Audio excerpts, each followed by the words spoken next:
रास्ते में कोई मिला, उसने कहा क्या हुआ, 8 साल के बच्चे को पूछा क्या हुआ, कहा एक्सीडेंट हो गया, ये क्या है, तो कहा वो मेरे को चचा ने बहुत मारा। कहा क्यों मारा चचा ने, कहा मेरी माँ के लिए एक चादर मांगने गया, उसमें मेरे कपड़े भी फाड़ डाले, मुझे कितना मारा, हाथ पे मारा, पाँव पे मारा, सर पे पत्थर मारा।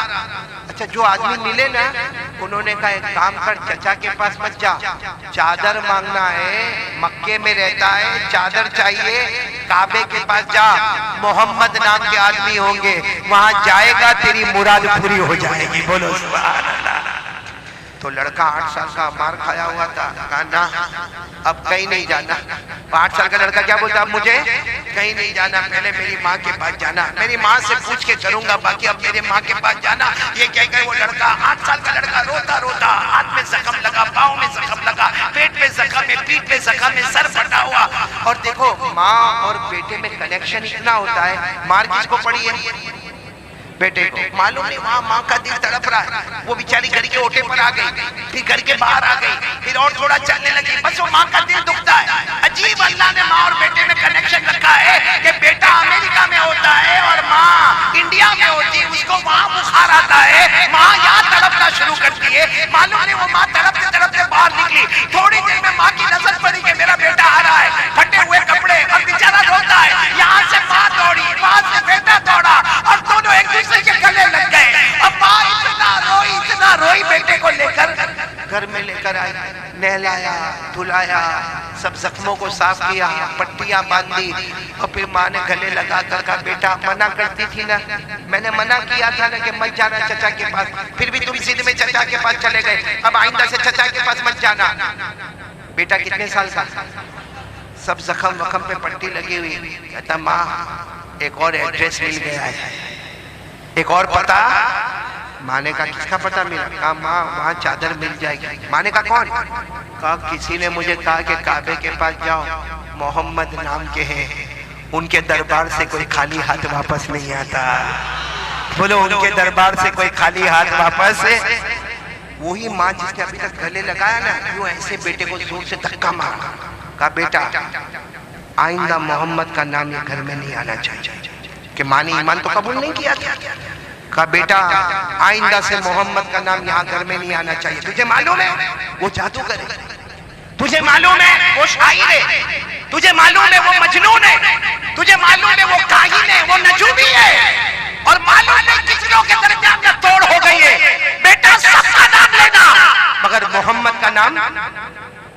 अच्छा सच बताओ ये औरत ने जो कहा ये मक्का वाले बोलते थे कि नहीं बोलते थे? अरे बोलो ना, हमारे नबी को क्या बोलते थे, जादूगर है, मजनून है, शायर है, काहिन है। अरे कुरान करीम में लिखा है 27वें पारे में अल्लाह ने फरमाया फज़क्किर फमा अन्त बिनिअमति रब्बिक बिकाहिन वला मजनून अम यक़ूलून शाइर नतरब्बसु बिही रैबल मनून क़ुल तरब्बसू फ़इन्नी मअकुम मिनल मुतरब्बिसीन। अल्लाह ताला फरमाते मेरे महबूब, किसी ने तुम्हें शायर कह दिया, किसी ने तुम्हें जादूगर कह दिया, किसी ने तुम्हें काहिन कह दिया, अल्लाह फरमाते तुम कुछ भी नहीं मेरे प्यारे नबी। बोलो सल्लल्लाहु। अच्छा वो माँ ने, वाकया तो याद है ना, कितने साल का बच्चा, माँ ने धक्का मारा, कहा सबका नाम लेना घर में, अरे चचा का नाम भी ले लेना वापस घर में, लेकिन मोहम्मद का नाम। 8 साल का बच्चा थोड़ी देर कुछ नहीं बोला, थोड़ी देर के बाद कहता है माँ एक बार जाने देना। किसके पास? माँ ने मना किया, हाँ माँ मैं लड़ूंगा थोड़ी वहां पे, और अगर वो मारने आएंगे तो मैं भाग कर आ जाऊंगा, काबा हमारे घर से दूर तो है नहीं। अरे चचा का घर तो बहुत दूर था इसलिए भाग नहीं सका, अरे काबा तो हमारे घर के करीब है, जाऊंगा, अगर देंगे तो ठीक है, नहीं देंगे तो वापस आ जाऊंगा। माँ क्या कहती है, जो जाता है ना उसको कलमा पढ़ाते हैं, पूरा धर्म। बेटे ने कहा 8 साल के बेटे, माँ मैं कुछ नहीं करूंगा, जाऊंगा, देंगे तो ठीक है, नहीं देंगे तो वापस आऊंगा। माँ ने कह दिया जाओ। बोलो सुभान अल्लाह। कितने साल का बेटा, साथ में बोलो कितने साल का बेटा? हदीस पाक में लिखा 8 साल का बच्चा जो यतीम है अपने घर से निकला, बोलो अपने घर से निकला, काबे के पास पहुंचा, काबे के पास बहुत बड़ा मजमा बैठा हुआ था, पता न लगे कि मोहम्मद कौन है, पता न लगे कि मोहम्मद है। भाई इतना बड़ा मजमा है काबे के पास और हिम्मत भी ना हुए कि किसी को पूछे कि मोहम्मद है। तो वो बेटा 8 साल का बेटा जब बड़े हो गए ना, कहते मैंने एक चक्कर लगाया काबे के पास, बहुत सारे लोग बैठे थे, दूसरा चक्कर लगाया, लेकिन जब भी मैं चक्कर लगाता था सब में देखता था एक इतने खूबसूरत बैठे हैं, ऐसा लगता था जैसे कोई चांद का टुकड़ा बैठा हुआ है। वो 8 साल का बेटा का जब मेरे दिल में आया, किसी को पूछने की तो हिम्मत ना हुई, लेकिन दिल में आया यही मोहम्मद है, बोलो सल्लल्लाहु। वो बेटा कहता, वो 8 साल का लड़का कहते कि मैं बहुत देर से तो बाहर खड़ा रहा, हिम्मत ना हुई, फिर धीरे से आगे बढ़ा, और जहाँ मोहम्मद बैठे थे ना वहाँ पीछे से आया और उनके कंधे पे हाथ रखा और सिर्फ इतना कहा, मोहम्मद। ओह 8 साल के बेटे कहते उन्होंने मेरी तरफ यूं करके देखा, कहते ऐसा लगा जैसे अंधेरी रात में 14वीं रात का चांद निकलकर सामने आ गया। तो 8 साल का बेटा कहता मुझे इतना खूबसूरत लगा। तो मैंने वो 8 साल के बेटे कहते आप मोहम्मद है? कहते उन्होंने मेरी तरफ देखकर कहा मैं मोहम्मद हूँ, तुम कौन हो? तो 8 साल का बेटा कहता मैं कौन हूँ? मैं यतीम हूँ, मेरा अब्बा नहीं है, मैं यतीम हूँ। 8 साल का लड़का कहता मैंने सिर्फ इतना कहा मैं यतीम हूँ, हमारे नबी अपनी जगह से खड़े हो गए, बोलो सुभान अल्लाह। और कहते मुझे ऐसे कहा आजा मेरे गले लग जा। कहते वो भरे मजमे में मेरे नबी ने मुझे गले लगाया और रोते हुए कहा बेटा तू यतीम है? मैं भी यतीम था। तू यतीम है? मैं भी यतीम था। मुझे मालूम है यतीम को कितनी तकलीफ उठानी पड़ती है। तेरे अब्बा नहीं ना, मेरे अब्बा भी नहीं थे, मैंने भी बहुत तकलीफ उठाई, तू भी बहुत तकलीफ उठाता था। बता तू क्या काम से आया? तू 8 साल का बेटा सीने से लगा हुआ कहता मेरी माँ के लिए चादर चाहिए, मेरी माँ के पास चादर नहीं है। तो हमारे नबी रोते रोते कहने लगे सही है मैं भी यतीम था, मेरी माँ आमीना बेवा थी, तू भी यतीम है, तेरी माँ भी बेवा है। अब मुझे मालूम है यतीम पर क्या गुजरती है, मुझे मालूम है बेवा औरत पर क्या गुजरती है। ये कहकर हमारे नबी ने इतना प्यार किया कि वो 8 साल का बच्चा कहता अल्लाह की कसम किसी ने प्यार से कभी सर पे हाथ नहीं रखा, वो मोहम्मद ने मुझे गले लगा दिया। फिर हमारे नबी ने पूछा क्या चाहिए? तो बच्चे ने कहा मेरी अम्मा के लिए चादर चाहिए। अरे हमारे नबी चाहते तो कहते अबू बकर आओ, उमर आओ, उस्मान आओ, अली आओ, ये बच्चे के लिए चादर का इंतजाम करो। हमारे नबी ना हजरत अबू बकर को बुलाते, ना उमर को बुलाते, ना उस्मान को बुलाते, ना अली को बुलाते। हमारे नबी के बदन मुबारक पर, कंधे मुबारक पर जो चादर मुबारक है हमारे नबी वही उतारते और कहते जा बेटा ले जा, अपने हाथों से माँ को पहना देना, बोलो सुभान अल्लाह। अब मैं आपसे पूछता हूँ नबी के कपड़े से बढ़कर कोई कपड़ा होगा और नबी की चादर से बढ़कर कोई चादर होगी? आपने सुना नहीं होगा, हजरत अली फरमाते मैं कितनी मर्तबा मेरे नबी के पास आता, नबी के कंधे मुबारक पे चादर होती, हजरत अली कहते वो चादर मैं ले लेता, अपने कंधे पे रखता और आसमान की तरफ देखता, मुझे कुछ भी नजर नहीं आता। लेकिन हजरत अली फरमाते वही चादर मेरे नबी के कंधे पर होती थी, चादर नबी के कंधे पर होती थी और उसकी चमक आसमानों पे नजर आया करती थी। हमारे नबी, सच बोलो, हमारे नबी के कपड़े मुबारक से बढ़कर कोई कपड़ा? जो चादर का जिक्र अल्लाह करे वो चादर कितनी प्यारी होगी, बोलो सुभान अल्लाह। मेरे साथ में पढ़ो ना, अल्लाह ने चादर मुबारक का जिक्र फरमाया, या अय्युहल मुज़्ज़म्मिल, या अय्युहल मुद्दस्सिर, क़ुम फ़अन्ज़िर व रब्बक फ़कब्बिर व थियाबक फ़ताहिर। थियाबक का तर्जुमा हमारे नबी के कपड़े मुबारक। जिक्र कहाँ पे आ रहा है? कुरान में। अच्छा हमारे नबी ने सच बताओ कोई धर्म की बात की? अरे बोलो ना, कोई धर्म की बात की? अखलाक बताए, ले जा बेटा चादर ले जा, अपने हाथों से माँ को उड़ा देना। अब ये 8 साल का बेटा चादर लेके दौड़ रहा। अरे बहुत करीब में खड़का, जैसे घर के करीब पहुंचा तो माँ तो ओटे पर ही खड़ी थी, बाहर ही खड़ी थी। माँ ने पहला सवाल, क्या हुआ बेटा, क्या हुआ? धर्म की बात हुई? और 8 साल का बेटा रोकर कहने लगा माँ किसी ने मक्के में मुझे प्यार नहीं किया जितना मोहम्मद ने मुझे प्यार किया। और कहा माँ तुझे मालूम है तू भी कभी कभी मुझे गले लगाती है ना माँ, कभी तू मेरी पेशानी चूमती है ना माँ, कभी तू मेरा गाल चूमती है ना। मोहम्मद ने भी मुझे गले लगाया, मेरी पेशानी को चूमा, मेरे गालों को चूमा, लेकिन माँ देख मेरे गालों से खुशबू आ रही है। बोलो सुभान अल्लाह। मेरी पेशानी से खुशबू आ रही है और माँ उन्होंने गले लगाया, इतना अच्छा लगा मुझे, इतना अच्छा लगा। माँ किसी ने मक्के में मुझे प्यार नहीं किया, सब मुझे कहते यतीम है, यतीम है, यतीम है। मोहम्मद ने मुझे कहा तू यतीम तो मैं भी यतीम था, तेरी माँ बेवा तो मेरी माँ भी बेवा। और माँ ये चादर दी और कहा कि अपनी माँ को पहना देना। ये कहकर 8 साल के बच्चे ने, बोलो सुभान अल्लाह, 8 साल के बच्चे ने चादर मुबारक ली और अपने माँ के कंधों पे रखा। जैसे माँ के कंधे पे रखा, माँ ने जोर से चीख मारी, मेरा प्यारा बेटा, और मेरा प्यारा बेटा। वो 8 साल के बच्चे ने कहा अम्मा क्या हुआ? कहा ले चल, मुझे भी ले चल, ले चल, उसी मोहम्मद के हाथ पर ले चल। तू भी ईमान कबूल कर ले, मैं भी ईमान कबूल कर लेते हैं। चल उसी मोहम्मद के हाथ में लेकर चल, तू भी ईमान कबूल करेगा, मैं भी ईमान कबूल करूंगी। मेरे दोस्तों ये हमारा इस्लाम है, ये हमारे नबी है, ये हमारे रसूल है जो यतीमों के सहारा बनते हैं, किसी को तकलीफ नहीं होने देते। और हमने आज तक कितनों को सताया मेरे प्यारों, कितनों का कर्ज दबा के रखा, कितनों की जमीनें दबा के रखी। हमारे दिल में कितना जलन है, सही में हमारे दिल में। मैं आज कलकत्ता में खुलकर कहता हूँ, इस वक्त भी हिंदुस्तान के जो हालात है उसमें मैं खुलकर कहता, अल्लाह की कसम हमको गैरों से वो नुकसान नहीं पहुंचता है जो अपनों से नुकसान पहुंचता है। आज हमारे दिल में जलन है, जलन। सच बताता हूँ मेरे प्यारों, एक ही गांव में रहने वाला, एक साथ में सलाम करने वाला, एक साथ में कमाने वाला, एक ही गांव में अपने बीवी बच्चों को रखने वाला, लेकिन एक के घर में कलर लगता होगा, दूसरे को रात को नींद नहीं आती, नींद नहीं आती, उसको परेशान है। हालांकि सामने मिलेगा ना, अस्सलाम वालेकुम, वालेकुम अस्सलाम, अब कैसे हो, तुम्हारी तबीयत कैसी है, तुम्हारा बच्चा कैसा है। अब मेरे दोस्तों अंदर से जलन दिल में। आज किसी का नुकसान होता है, ये सुनो, आज किसी का नुकसान होता है ना, आकर कहेगा भाई तेरा नुकसान हुआ, मेरे को बहुत दुख हुआ, और घर में जाके अपने बीवी को बोलेगा गया था देखने, आधी दुकान चली, पूरी जल जाती तो अच्छा होता है।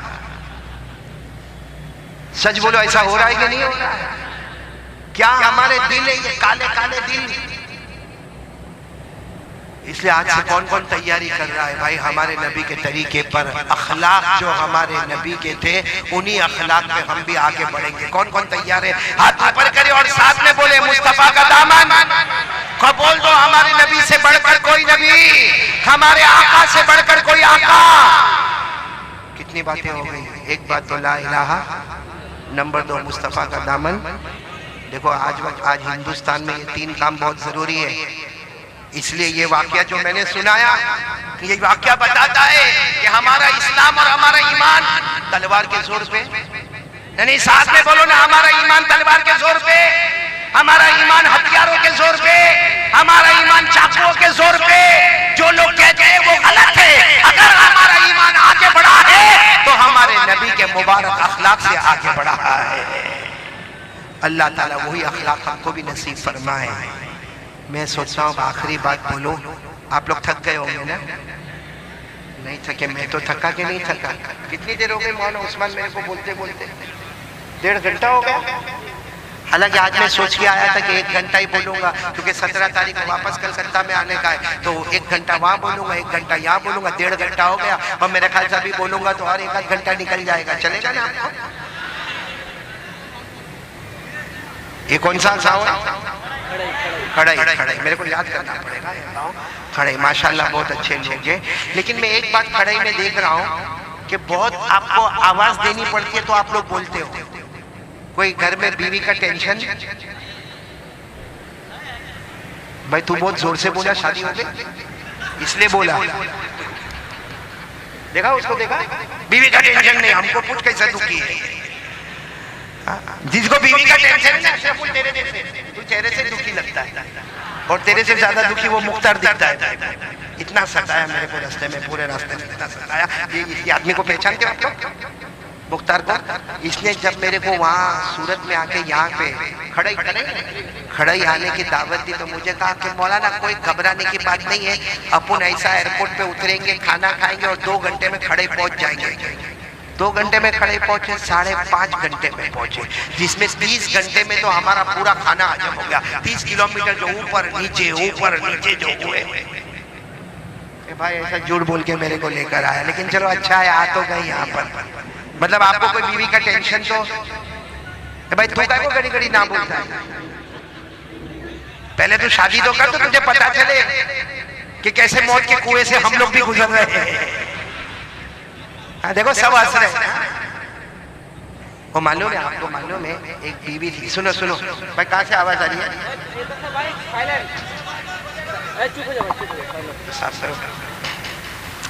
एक बात सुनो, फिर हम आखिरी बात पर आते हैं। सुनेंगे, सब सुनेंगे इंशाअल्लाह। एक बीवी थी, बीवी है वो 17, 18 साल, 20 साल से अपने शोहर के साथ में, आमीन बोलो आमीन। ऐसे यहाँ बहुत सारे शोहर होंगे, 18 साल, 20 साल, 10 साल हो सकता है तेरी बीवी होगी। मतलब अच्छा खासा मियाँ बीवी साथ में रहते हैं, लेकिन अब शोहर है ना, शोहर वो कभी कभी सोचता है कि कब तक ये बीवी रोज बीवी के साथ रहने का, कहीं एक आध हफ्ता, एक आध महीना माँ के घर जावे तो मेरे को थोड़ा दिमाग में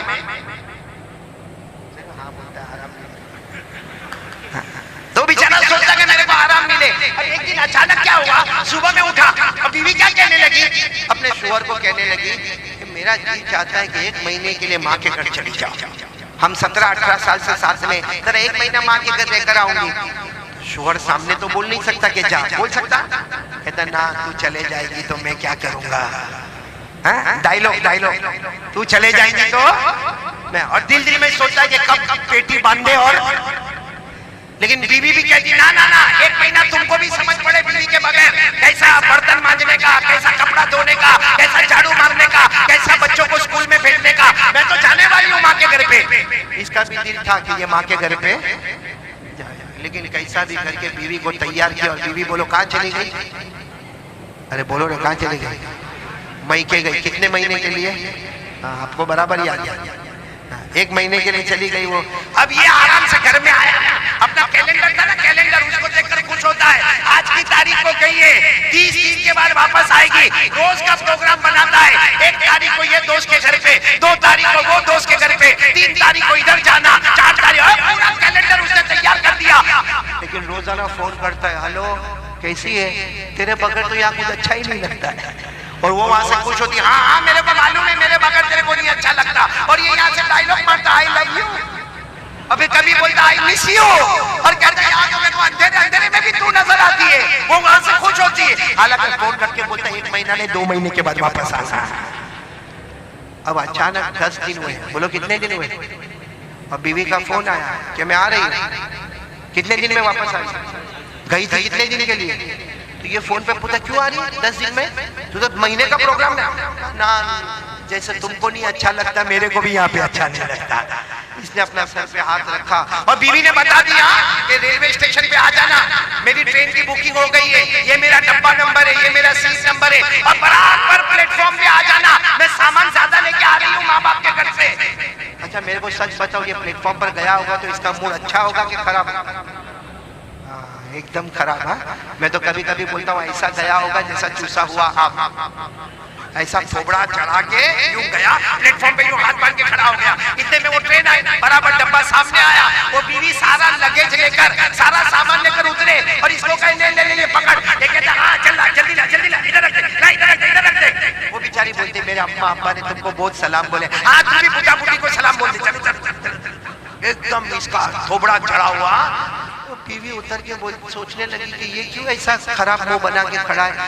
अचानक बीवी की नजर पड़ी, वही प्लेटफॉर्म पे एक मियां बीवी और खड़े। अरे वही प्लेटफॉर्म पे एक मियां बीवी और इतना हंस के बातें कर रहे, इतना खुश होकर बातें कर रहे, इतना सुकून में बातें कर रहे। बस बीवी को मौका मिला, कहने लगी जरा सोच, मैं 10 दिन के बाद आई, तेरा मुंह चढ़ा हुआ है, वहां देख, वो मियां बीवी को देख कितना हंस रहे। ये कहता है ओ पगली छोड़ने आया है। नहीं समझा? अरे नहीं समझे? अरे वो ट्रेन पे और मैं देखो अभी थोड़ा समझ में आ रहा, तो थोड़ी हंसी भी आ रही है। अस्सलाम वालेकुम, उम्मीद करता हूँ आप सबको ये वीडियो अच्छा लगा होगा।